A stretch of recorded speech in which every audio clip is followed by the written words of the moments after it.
India was under British rule for several centuries. Moreover, it was the most important among the colonies. It was called the jewel in the crown. Nevertheless, India gradually moved towards independence. The country's most active struggle began in the 20th century. On the one hand, it was promoted by the movements within India, led by the leading parties, and the weakening of Britain as a colonial state on the other. This is how, after World War II, London began to talk about India's independence. In India, there were different peoples with different religions. The intolerance between Muslims and Hindus was especially distinguished. It culminated in August 1946, when a week-long riot occurred in Calcutta. 4,000 people died on both sides. It was clear that British India needed to be divided so that there would be no recurrence of such catastrophes. In March 1947, a new governor, Viceroy Louis Mountbatten, arrived in India with a mission from the British government to prepare India for independence. He negotiated with Hindu and Muslim representatives. But the situation was aggravated by the fact that half of the Indian lands belonged to local princes. There were about 600 such princely states in India. In parallel, in London, a commission led by Cyril Radcliffe worked to divide India into Hindu and Muslim parts. They identified the most Muslim provinces. 2 other provinces were equally divided into Muslim and Hindu parts. At the same time, the princely states were asked to choose whether they would be a part of a Hindu or Muslim state on their own. On 14 August 1947, a Muslim state was proclaimed, which took the name Pakistan. The next day, a Hindu state was proclaimed, which took the name India. With the proclamation of the 2 states, large-scale resettlement had begun on both sides. In the first few days alone, the number of refugees exceeded 14 million and became the largest migration in the history of the 20th century. All of this has contributed to increasing poverty and hatred between Hindus and Muslims. A wave of mayhem broke out again in India, and the Sikhs were persecuted in Punjab. Immediately after India's independence, Shah Muhammad Mahabat Khan, the governor of Junagadh, declared his territory annexed to Pakistan. However, its holdings were held between the ocean and India. India quickly cut off the state's access to the railway and radio communications and blocked it from land and sea. In February 1948, it sent troops and annexed the native state. A similar situation developed in Hyderabad, where the local ruler Mir Osman Ali Khan proclaimed the independence of his domain. His lands were also besieged by India. In September 1948, the Indian army invaded by air and artillery. After several days of fighting, resulting in the death of 30,000 civilians, India annexed Hyderabad. However, the most difficult situation was the province of Kashmir. Here, the local ruler, Maharaja Hari Singh, hesitated for a long time who he should join. The Maharaja himself was a Hindu, but the majority of his population was Muslim. The situation was aggravated by the large number of Sikh and Hindu refugees from Punjab, who brought news of the mayhem from which they had fled. As early as June 1947, small-scale clashes erupted, culminating in mass mayhem in which more than 20,000 Muslims were killed. In western Kashmir, Muslims led by Sardar Ibrahim Khan took power in Poonch. They declared their government of Kashmir parallel to the Maharaja government, calling themselves Azad Kashmir. In October of the same year, Pashtun tribes invaded Kashmir for the purpose of looting. They captured the summer capital of Srinagar, and Hari Singh fled south. He asked India to bring troops into Kashmir and accused Pakistan of allowing the Pashtuns to march through its territory to attack Kashmir. In response, Muslims under the command of Colonel Khan Muhammad Khan began to assemble in Poonch and rebel against the Maharaja. In time, the Pakistani army joined them, and command was assumed by Pakistani General Akbar Khan, who made history under the pseudonym General Tariq. India brought its troops into Kashmir. They defeated the Pashtun tribes, drove them out of Kashmir, and then began fighting against the Pakistani army. So the war began. At the start of the war, the Pakistani army made great strides and launched an offensive in November. In northern Kashmir, in the newly annexed province of Gilgit, the Muslim battalion had carried out a coup and annexed those lands to Pakistan. In the west, Pakistani forces were able to capture the towns of Jangir and Mirpur. The capture of the latter was marked by ethnic cleansing and the killing of about 20,000 Hindu civilians. However, the Pakistanis were soon defeated in the Nowshera campaign, and the offensive was halted. In the north, Pakistani forces were trapped at the siege of Skardu, which Indian forces defended for 8 months. In the spring of 1948, the Indian Army had already launched its offensive. They liberated a number of lost lands and laid siege to Poonch, the center of the Muslim uprising in Kashmir.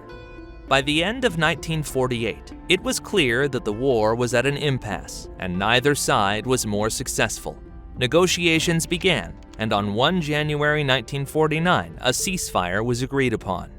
However, both sides were dissatisfied with the results of the war and prepared for a rematch. Thus, it had been officially agreed that a plebiscite should be held in Kashmir to decide which territories belonged to Muslims and which to Hindus. Despite this, a plebiscite was never held. India and Pakistan still consider Kashmir their territory. China has joined the conflict in Kashmir.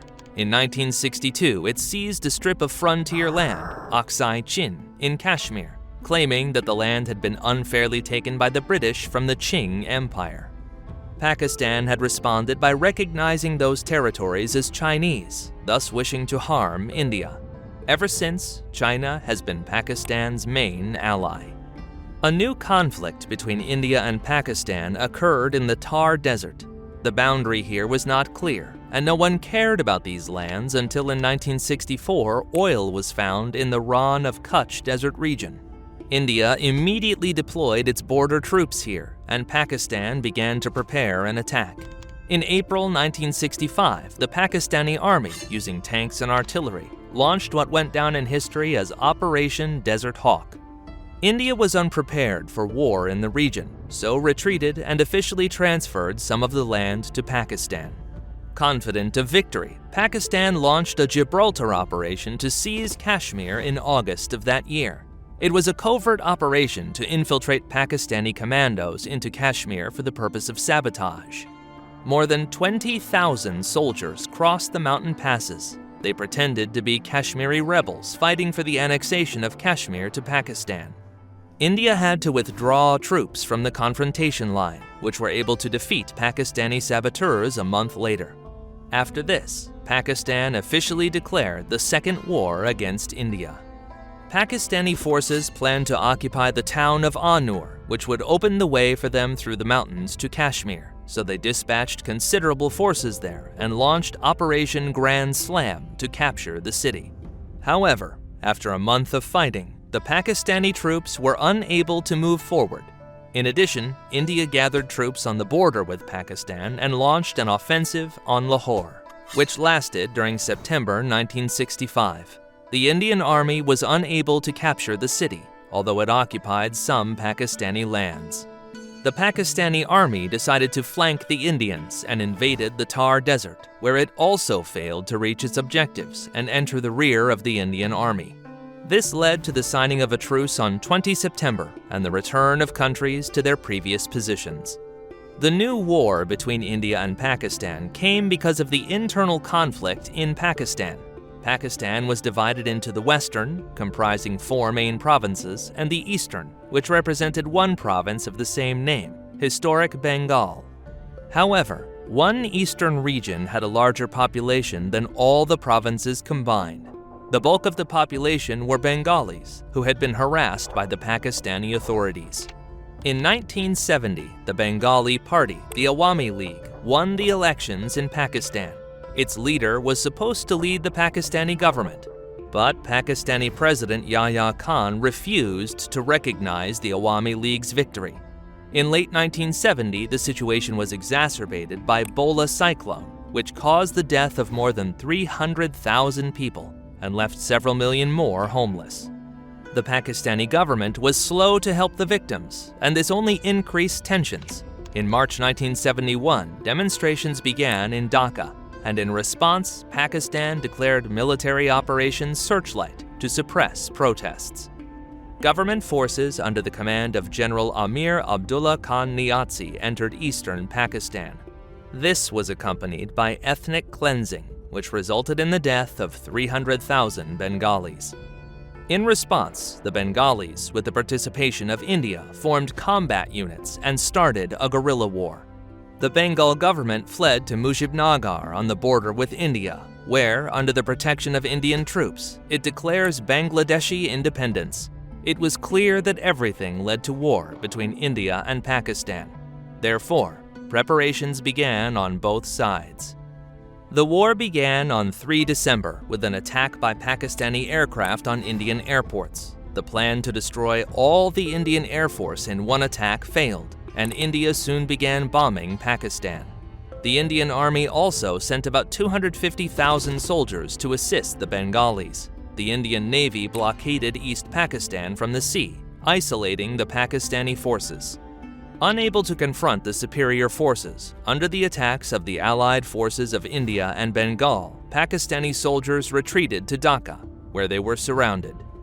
To relieve the pressure of the Indians in Bengal, the Pakistani army launched an offensive in Rajasthan, but the Indian soldiers were already there. The offensive suffered a devastating defeat in its first battles. The 23rd Battalion of the Punjab Regiment was particularly famous here, and in the Battle of Longawala, it managed to defeat a Pakistani group of 3,000 soldiers and destroyed more than 100 armored vehicles. The total casualties of the Pakistani army reached 12,000 soldiers dead and over 600 tanks destroyed. These are the largest casualties in a single battle since World War II. On 16 December, the Pakistani troops in Dhaka capitulated. 90,000 soldiers were captured in India. It was a disaster for Pakistan. The offensive in Rajasthan became meaningless and the fighting ceased. Pakistani President Yahya Khan resigned, and the new head of state, Zulfikar Ali Bhutto, began negotiations with India. On 2 July 1972, a peace agreement was signed in Simla, whereby Pakistan recognized the sovereignty of Bangladesh, in exchange for which India returned Pakistani captives. In the Third Indo-Pakistani War, India won the final victory. When the Baloch uprising broke out in Pakistan in 1973, India again began to support the insurgency against Pakistan.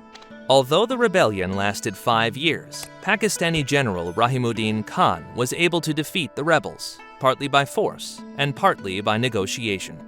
In 1974, it became known about the operation to test nuclear weapons in India, after which India officially became a nuclear country. In response, Pakistan began its development of nuclear weapons, and 25 years later, conducted the first nuclear tests. In 1987, the regular local elections in Kashmir were accused of fraud.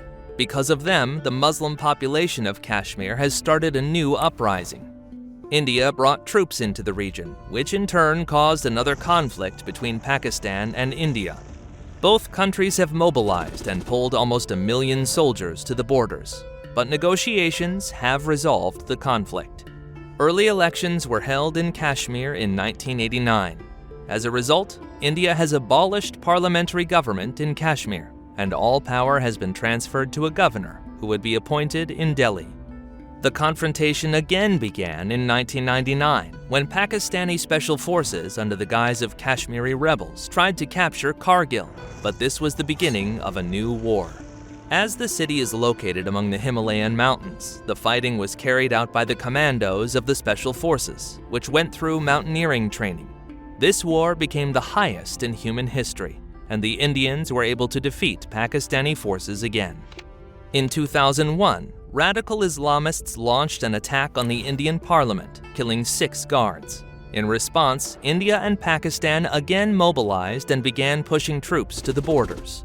The following year, the situation was aggravated by a series of Muslim mayhem in Gujarat, but the conflict did not escalate into war.